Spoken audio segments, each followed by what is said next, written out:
তুই হইল গো অবৈধ মায়ের অবৈধ সন্তান, বুঝিস না ব্যাপারটা? আর আমি হচ্ছে বৈধ মায়ের বৈধ সন্তান। কাকে বলছি কথাগুলো মনোযোগ দিয়ে শুনে যাবেন।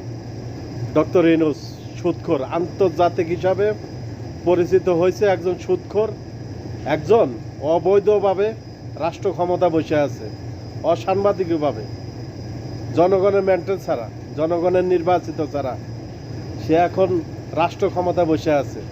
তো সে আবার ঠেট দিতেছে কাকে? বঙ্গবন্ধুর সৈনিকদের। বঙ্গবন্ধুর রাজনীতি যারা করে তাদেরকে ঠেট দেয়। আরে বেটা, আমরা হচ্ছে বৈধ মায়ের বৈধ সন্তান, তুমি কাকে ঠেট দাও?